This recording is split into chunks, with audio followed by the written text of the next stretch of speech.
नमस्कार। सार्विक की डिजिटल पाठशाला में आपका स्वागत है।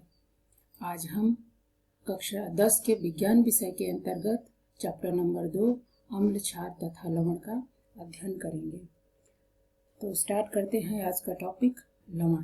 जैसे पिछली कक्षाओं में या पिछले वीडियो में आपने देखा कि लवण क्या होते हैं या लवण कैसे बनते हैं, तो ये जान लेते हैं फिर से कि किस तरह से बनते हैं। जब अम्ल, कोई भी अम्ल यानी HCl जब किसी क्षार से यानी NaOH कोई भी और इसके साथ जब अभिक्रिया करता है तो क्या बनाता है, NaCl प्लस H2O का निर्माण करता है। जो यह NaCl है यही क्या है, लवण है, जिसे हम साधारण नमक के नाम से भी जानते हैं, जो हम दैनिक जीवन में प्रयोग करते हैं। तो जो यह नमक है यह बहुत सारे रसायनों को बनाने में कच्चे पदार्थ के रूप में उपयोग में लाया जाता है। जैसे सोडियम हाइड्रोक्साइड को बनाने में, बेकिंग सोडा को बनाने में, वॉशिंग सोडा बनाने में, विरंजक चूर्ण बनाने में एक महत्वपूर्ण कच्चा पदार्थ होता है। तो अब हम एक एक करके इन सब के बारे में जानेंगे। तो स्टार्ट करते हैं। NaOH नियम, सबसे पहले हम क्या देखते हैं कि NaOH किस तरह से बनता है। तो NaOH को बनाने के लिए एक क्लोर क्षार प्रक्रिया का प्रयोग किया जाता है। तो आप जानेंगे कि क्लोर क्षार प्रक्रिया क्या होती है। क्लोर क्षार प्रक्रिया में इस तरह से एक पात्र लिया जाता है, जैसा कि आप देख रहे हैं, इस तरह से एक पात्र लिया जाता है।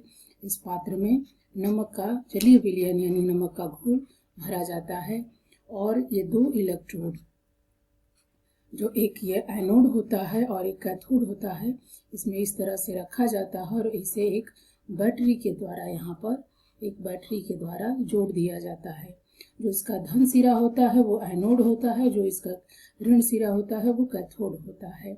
और जब इसमें विद्युत धारा प्रवाहित की जाती है तो जो यह नमक है, नमक का जलीय विलयन है, यह इसका विद्युत धारा प्रवाहित करने से विद्युत अपघटन हो जाता है और क्या बनाता है, NaOH बनाता है और क्लोरीन गैस बनाता है और हाइड्रोजन गैस बनती है।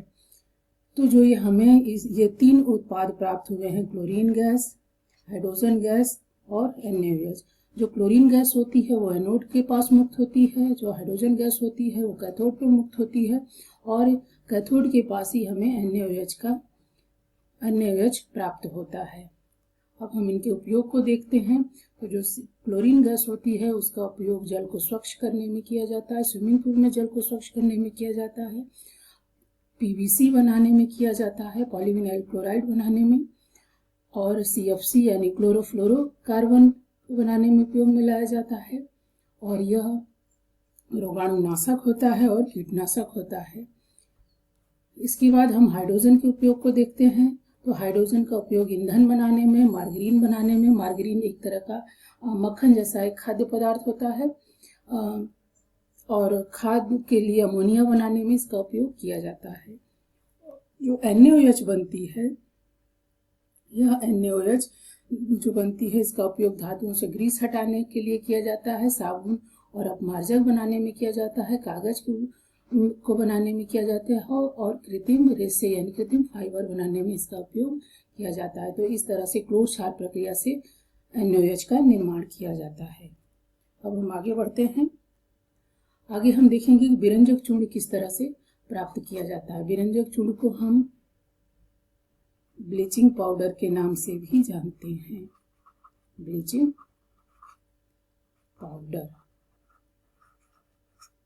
पाउडर के नाम से जानते हैं।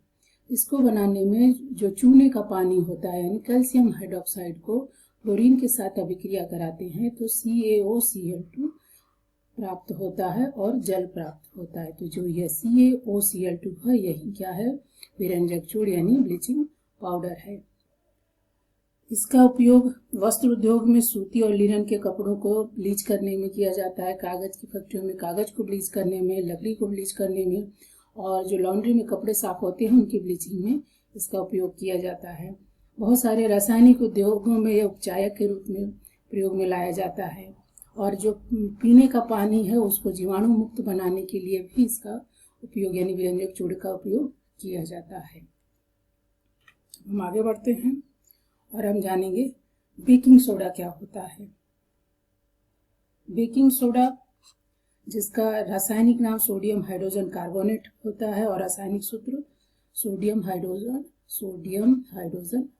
कार्बोनेट यानी NaHCO3।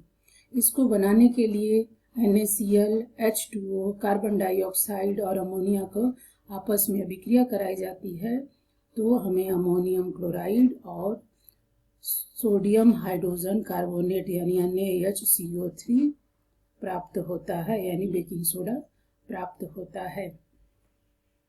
यह जो बेकिंग सोडा है उसका उपयोग हम बेकिंग पाउडर को बनाने में करते हैं और यह जो होता है वो जो बेकिंग सोडा होता है यह किसी जैसे जो खाद्य पदार्थों में जो अम्ल के मिश्रण के साथ अगर इसका उपयोग किया जाता है तो हल्के अम्ल यानी एक मंद अम्ल जो होते हैं उनके साथ इसका प्रयोग किया जाता है तो ये उनके साथ अभिक्रिया करके यह कार्बन डाइऑक्साइड, H2O और अम्ल का सोडियम लवण बनाते हैं।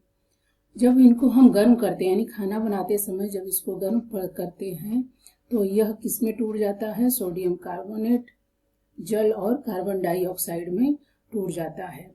और यही जो कार्बन डाइऑक्साइड है जब हम बेकरी इंडस्ट्री में ये बेक करते हैं या ब्रेड बनाते हैं तो आप उसमें देखेंगे कि स्पंजी और उसमें छोटे छोटे छिद्र होते हैं। वो छिद्र इसी CO2 के निकलने के कारण वहाँ पे बबल्स बन जाते हैं और वह क्या हो जाता है? स्पंजी हो जाता है।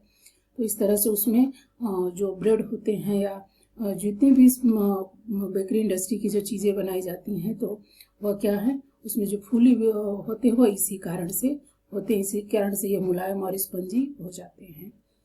और इसका उपयोग एंटासिड के रूप में किया जाता है। एंटासिड क्या होता है? एंटासिड यानी जब किसी को अम्लता होती है यानी एसिडिटी हो जाती है तो इसका अर्थ यह है कि उसके जो पाचन तंत्र में क्या है कि अम्ल अधिक बन गया है तो उस अम्ल को उदासीन करने के लिए किसी भी एक हल्के क्षार का उपयोग किया जाता है। तो यहाँ पर यह बेकिंग सोडा उस क्षार के रूप में उपयोग में लाया जाता है जिससे यह अम्लता में आराम मिलती है, एसिडिटी में आराम मिलता है और यह उसको क्या कर देता है? उस एसिड को उदासीन करके राहत पहुंचाता है। और इसका उपयोग सोडा अम्ल के रूप में, अग्निशामक के रूप में किया जाता है। अब हम आगे बढ़ते हैं। धोने का सोडा। धोने का सोडा क्या होता है? यानी Na2CO3 10H2O। यह कैसे बनाया जाता है? तो सोडियम कार्बोनेट को जल के साथ जब अभिक्रिया कराया जाता है तो Na2CO3 10H2O बनाता है जिसे हम क्या कहते हैं? धोने का सोडा कहते हैं। इसका उपयोग कांच को बनाने में, साबुन को बनाने में, कागज उद्योग में इसका उपयोग किया जाता है और इसको बोरेक्स के निर्माण में भी किया जाता है। इसका उपयोग घरों की साफ सफाई करने में किया जाता है और जल की अस्थायी कठोरता को दूर करने में किया जाता है। जल की अस्थायी कठोरता क्या होती है? यानी कि जो जल में कैल्शियम और मैग्नीशियम के जो बाइकार्बोनेट घुले होते हैं उसी कारण वह जल क्या हो जाता है? कठोर हो जाता है और उसे ही अस्थायी कठोरता कहते हैं। ये आपने पढ़ा होगा मृदु जल क्या होते हैं और कठोर जल क्या होते हैं, ये पिछली कक्षाओं में आपने पढ़ा होगा। अब आगे हम बढ़ते हैं। लवण के क्रिस्टलन। लवण के क्रिस्टलन क्या होते हैं कि जब लवण में जल के एक निश्चित अणु या निश्चित संख्या में एक अणु जुड़े होते हैं उसी को हम क्रिस्टलन का जल कहते हैं। जैसे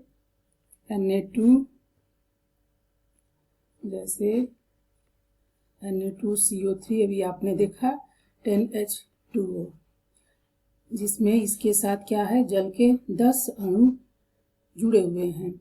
या देखेंगे कॉपर सल्फेट में 5H2O, इसके साथ क्या है? जल के 5 अणु जुड़े हुए हैं। तो इसी को हम क्या कहते हैं? जल का क्रिस्टलन कहते हैं।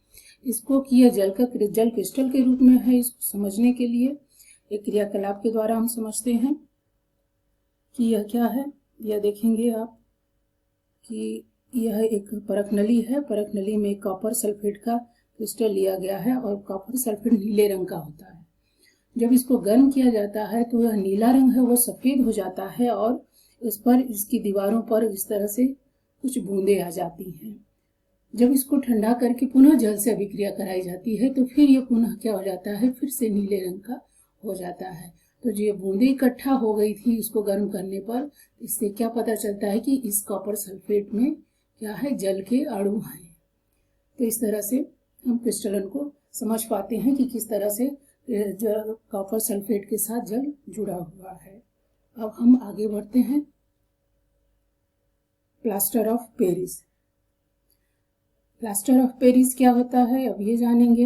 यानी जो जिप्सम होता है, जिप्सम यानी CaSO4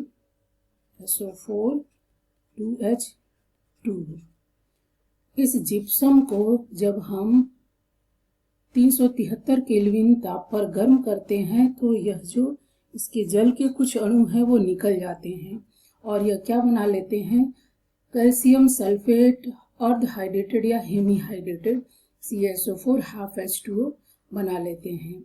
तो यही जो ये जो CaSO4 हाफ H2O है यही क्या कहलाता है, प्लास्टर ऑफ पेरिस कहलाता है। और इसका उपयोग डॉक्टर जो है, किसी की हड्डियां टूट जाती हैं तो डॉक्टर जाते हैं तो प्लास्टर कर देते हैं।